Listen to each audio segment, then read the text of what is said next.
Ògo ni fún Ọlọ́run lókè ọ̀run. Bẹ́ẹ̀ ni, gẹ́gẹ́ bí olórin yẹn ti sọ, ó ní àánú òun ni èmi àti ẹ rí gbà tá a fi lo ìdajì ọdún 2021 jà. Ológun ti gbé àwọn kan mì, bẹ́ẹ̀ ni ikú ti pa àwọn kan wọ́n ti rí ọ̀pọ̀lọpọ̀ wàhálà. Àwa ò fi yọ̀ wọ́n, ṣùgbọ́n a fi gbé orúkọ Olúwa ga ni. Àánú lèmi àti ẹ rí gbà tí a fi wọnú ọjọ́ àkọ́kọ́ nínú oṣù keje, tí a fi lè lo oṣù mẹ́fà já ní ọdún 2021. Ògo ni fún Jésù lókè ọ̀run. Àdúrà mi fún gbogbo ẹ̀yin tẹ́ ń gbọ́ mi ni wípé àánú yìí kò ní ká kúrò lórí èmi àti ẹ̀, àti ẹ̀yin tẹ́ ń gbọ́ mi àti èmi. Àkáǹtì àánú wa níwájú Olódùmarè kò ní wọ red, yóò dára fún wa. Ó gbàdúrà wípé àánú yìí fún oṣù mẹ́fà tó kù yóò máa pọ̀ sí ni. Grace of God will be multiplied in our life. Ní òru yìí, Olúwa rán mi sí gbogbo ẹ̀yin tẹ́ ń gbọ́ mi tó jẹ́ àfẹ̀mọ́júmọ́ abala kejì ọdún 2021. Ìwé Málákì orí 3, ìwé Málákì orí 3 ẹsẹ̀ 1 ó ní mo fẹ́ kà. Ìwé Málákì orí 3 ẹsẹ̀ 1. Bíbélì wí pé kíyèsí, èmi ó rán oníṣẹ́ mi, yóò sì tún ọ̀nà ṣe níwájú mi. Àti Olúwa tí ẹ̀yin ń retí yóò dé lójijì sí tẹ́ḿpìlì rẹ̀. Àní oníṣẹ́ májẹ̀mú náà tí inú yín dùn sí. Kíyèsí, ó ń bọ̀ wá ní Olúwa àwọn ọmọ ogun wí. Hallelujah. Ẹ gbọ́ ibi tí mo kà yìí, òun náà ni Olúwa fi rán mi sí ọ pé ohun tó ń retí yẹn yóò dé lójijì. Ohun tí inú rẹ yóò dùn sí yẹn, ohun tó ń fẹ́ yẹn tí inú rẹ ó fi dùn, Olúwa sọ wípé ó ń bọ̀ wá, ó ní yóò dé lójijì, yóò dé lójijì. Mo fẹ́ kó o mọ̀ wípé Ọlọ́run tá à ń sìn, our God is a God of suddenly. Ọlọ́run òjijì ni. Kí n ka ibìkan fún ọ sí kí n tó wá gbàdúrà fún ọ, torí Olúwa yóò dé sínú ayé ẹ lójijì, yóò dé sínú ilé ẹ lójijì. Oníṣẹ́ ayọ̀ yẹn, ó ní oníṣẹ́ tó ń rán bọ̀ tó máa mú inú yín dùn, ó ní yóò dé lójijì. Ògo ni fún Jésù lókè ọ̀run.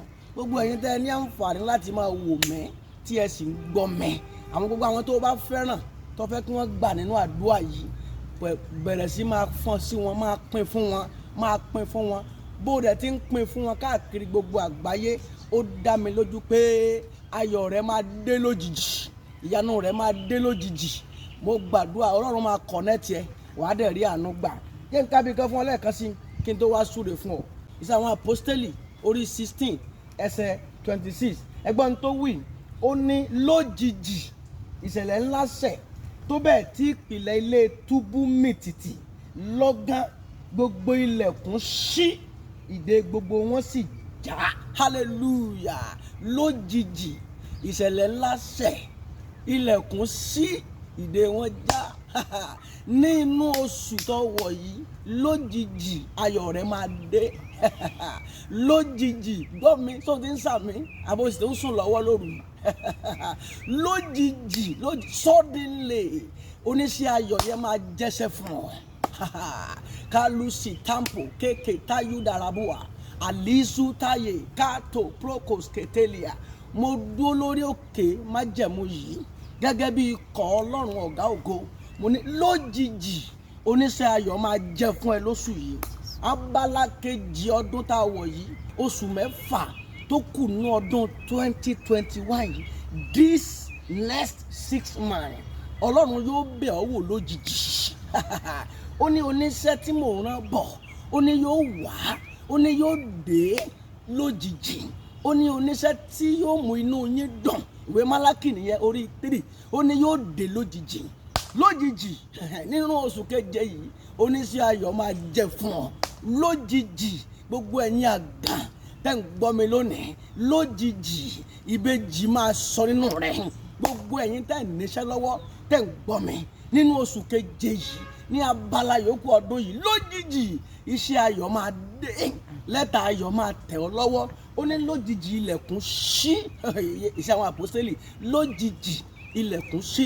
Ǹjẹ́ mo kéde gẹ́gẹ́ bí ikọ̀ Ọlọ́run ọ̀gá ògo, mo dúró lórí òkè májẹ̀mú yìí, orí òkè Calvary yìí, mo dẹ̀ sọ ní orúkọ Olúwa pé gbogbo ilẹ̀kùn tó ti ń kàn láti ìbẹ̀rẹ̀ ọdún yìí tí ò ṣí fún ọ, bó o ṣe ń rìnrìn àjò oṣù keje yìí lọ, lójijì ilẹ̀kùn máa ṣí. Káyà bàbà, lójijì ìwé ìgbélú rẹ yóò tẹ̀ ọ́ lọ́wọ́.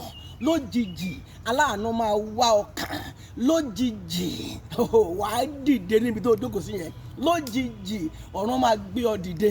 Lójijì ló pàdé olóore rẹ. Lójijì ló pàdé ọkọ rẹ. Lójijì ló pàdé ìyàwó rẹ. Lójijì ilẹ̀kùn máa ṣí fún ọ. Ó ní lójijì ilẹ̀kùn ṣí, ìdè gbogbo wọn sì já. Ǹjẹ́ mo kéde ìdè tó dè ọ́ lójijì bá a ti ń sọ̀rọ̀ yìí kó máa já báyìí. Bẹ́ẹ̀ni kó máa já báyìí, kó máa já báyìí. Lójijì kí fibroid yẹ kó parẹ́. Bẹ́ẹ̀ni kakuta sédèyé katulia mapo keseketelia. Lójijì cancer yẹ kó parẹ́. Katuka seketelia. Lójijì hypertension yẹ kó jáde lọ. Bẹ́ẹ̀ni lójijì diabetes yẹ kó parẹ́.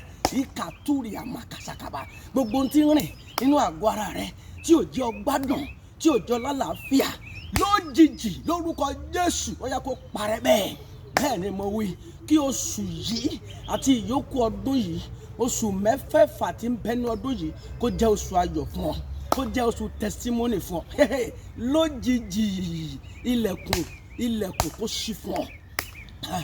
Lójijì ohun tó ti lé fún odidi àìmọye ọdún, lójijì kó pàdé rẹ kàṣútàkàbà. Ohun tó fi gbogbo ọjọ́ ayé rẹ lé, oh my God, lizoteke aliprukoto sotoria. Ohun tó fi gbogbo ọjọ́ ayé rẹ lé, mo gbàdúrà lóru májẹ̀mú yìí, ọjọ́ àkọ́kọ́ nínú oṣù keje, ọjọ́ àkọ́kọ́ ní abala keje ọdún 2021, pé gbogbo ohun tó fi ọjọ́ ayé rẹ lé tí ọwọ́ rẹ ọ̀tẹ̀, lójijì ó yá kó pàdé rẹ bẹ́ẹ̀. Lójijì mo ní kẹ́ ẹ pàdé ara yín, kọ́rọ̀ rẹ dayọ̀. Oṣù yìí máa dáa fún ọ, ayé ọ, arọ Ọlọ́run ó fi gbà yé ọ, Ọlọ́run ó fi gbà rọ̀ Ọlọ́run. In this month and the next 6 months of this year, grace of God will be sufficient for you. The door of mercy will open for you. Doors of opportunity shall open for you. This month of July and the next 6 months is going to be testimony galore in the name of our Lord Jesus Christ. Before the sun of this month of July set, unexpected promotion shall locate you in the name of Jesus Christ. Before the sun of this July set, I declare in the name that's above every other name, you will have a new beginning. In the name of our Lord Jesus Christ, your story will change. God will help you. God will bless you. God will promote you. God will protect you. God will preserve you. God will provide for you. In the name of our Lord Jesus Christ. The blood of Jesus over you. The blood of Jesus over your family. The blood of Jesus over your business. The blood of Jesus over everything that is yours. This blood will fight for you. In the name of Jesus Christ. This blood will advocate for you. In the name of Jesus Christ. This blood of Jesus will mediate for you. In the name of our Lord Jesus Christ. This blood will justify you. In the name of our Lord Jesus Christ. The blood of Jesus will cancel every evil verdict over your life, over your family, over your business, in the name of our Lord Jesus Christ. And it shall be well with you in the name of our Lord Jesus Christ. Listen to the word of God. Suddenly, lójijì, ẹni tí ẹ̀yin retí yóò dé. Oníṣẹ́ ayọ̀ yẹn yóò dé. Gba Ọlọ́run gbọ́ fún oṣù. Gbà á gbọ́ fún ìyókù ọdún yìí. Má sọ ìrètí nínú rẹ̀. As long as you have Jesus, forget about it. You have a great future. One thing I know about life is this: devil discuss our past, Satan discuss our past, but Jesus discuss our future. So once you have Jesus, forget about what Satan is saying about your past. Jesus is saying your future is bright. Lojiji, I wish you happy new month. Enjoy your month. Enjoy the rest 6 months of this year in God's glory. In the name of Jesus Christ. Hallelujah. God bless you. Amen.